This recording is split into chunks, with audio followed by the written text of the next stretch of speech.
Assalamualaikum warahmatullahi wabarakatuh. Salam sejahtera untuk kita semua. Karena pada saat ini kita masih berada pada kondisi pandemi COVID-19, sehingga perkuliahan tatap muka langsung tidak bisa kita lakukan. Nah, pada kesempatan ini kita melakukan perkuliahan dalam bentuk tatap muka maya melalui channel YouTube. Nah, pada kali ini akan kita bahas tentang materi statistika. Statistika sebagai suatu pengantar statistika pendidikan. Mari kita simak materi berikut.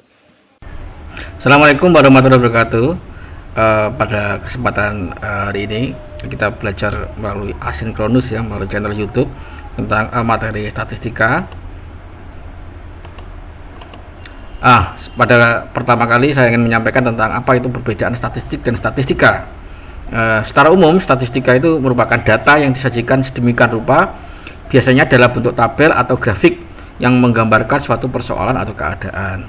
Misalkan kalau kita lihat, kita pernah kan kalian melihat data-data statistik.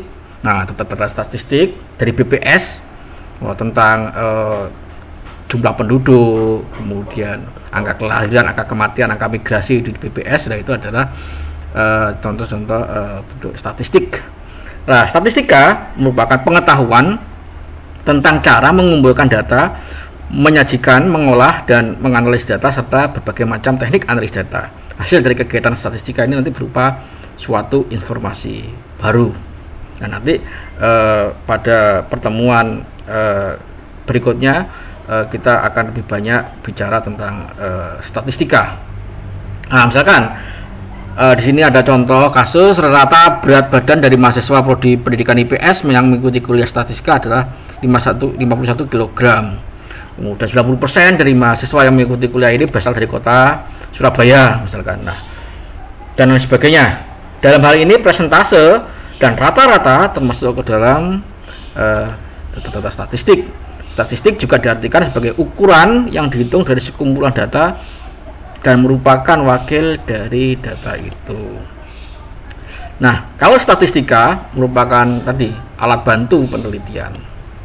Jenis-jenis statistika menurut bidang atau lingkup ruang ilmunya bisa berupa statistika sosial, statistika pendidikan, statistika ekonomi, statistika pertanian, statistika kesehatan, statistika biologi. Dulu saya pernah belajar penginderaan jauh atau remote sensing. Ada juga statistika penginderaan jauh. Nah, pada kesempatan ini kalau kalian nanti profil lulusannya akan menjadi guru pendidikan IPS, maka yang akan kita pelajari ke depan nanti lebih banyak pada statistika pendidikan. Nah, fungsi dalam pengolahan data itu ada dua jenis statistika, yaitu statistika deskriptif dan statistika inferensial. Apa itu statistika deskriptif? Statistika deskriptif adalah statistika deduktif, di mana kesimpulannya itu ada di awal data. Statistika deskriptif itu menggambarkan dan menganalisis kelompok data yang diberikan tanpa menarik kesimpulan mengenai data yang lebih besar. Memberikan informasi hanya mengenai data yang dimiliki dan tidak bermaksud menguji hipotesis atau menarik inferensi, menarik kesimpulan yang digeneralisasikan untuk populasi. Statistika yang menggunakan data pada kelompok untuk menjelaskan atau menarik kesimpulan mengenai kelompok itu saja. Misalkan contoh sini, ada jumlah siswa, jumlah burung di satu tempat, jumlah kelulusan, jumlah hama, rata-rata IPK kelas, rata-rata berat badan di suatu populasi tertentu, rata-rata kematian di daerah tertentu, rata-rata kelahiran di daerah tertentu, prosentase kelulusan, prosentase ketidaklulusan, kemudian median, modus, frekuensi dari suatu kejadian. Nah, itu semuanya adalah data-data deskriptif, disajikan dalam bentuk tabel, grafik, atau histogram. Nah, itu aja sebenarnya data-data deskriptif. Ini di awal kesimpulannya atau deduktif. Sementara di sisi lain adalah statistika inferensial. Nanti kalian akan banyak sekali bermain atau menelaah tentang statistika inferensial ke depan nanti ya, perkuliahan mendatang. Apa itu statistika inferensial? Yaitu statistika induktif, jadi kesimpulannya diambil di akhir setelah melakukan suatu analisis data.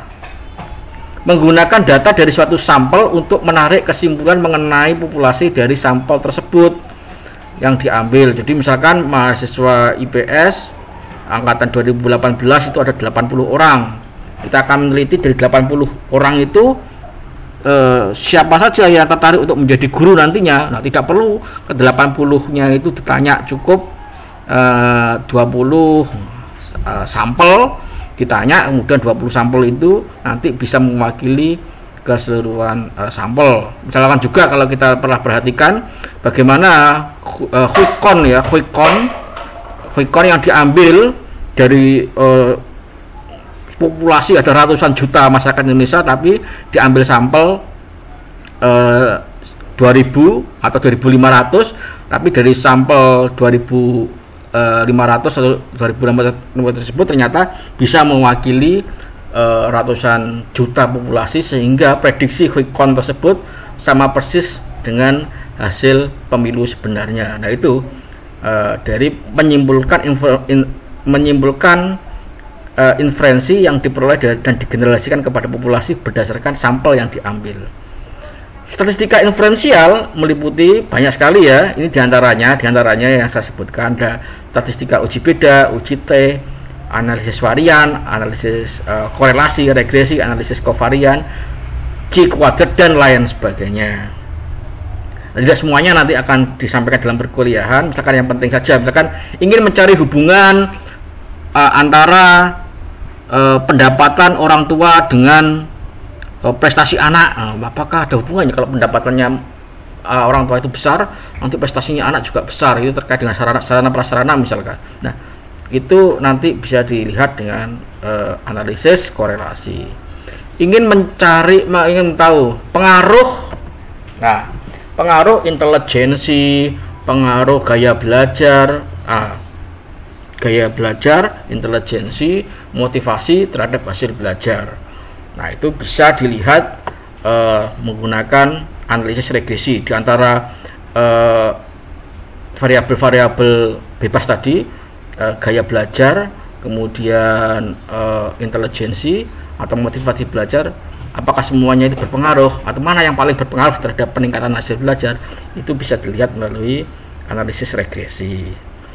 Nah, misalkan kita ingin melihat bagaimana perbedaan hasil belajar antara kelompok siswa yang diberi perlakuan model TGT dan kelas yang dikasih perlakuan model STAT. Misalkan ada dua kelas yang dikasih perlakuan berbeda, model perlakuan berbeda, model pembelajaran yang berbeda antara TGT dan TGT dan STAT.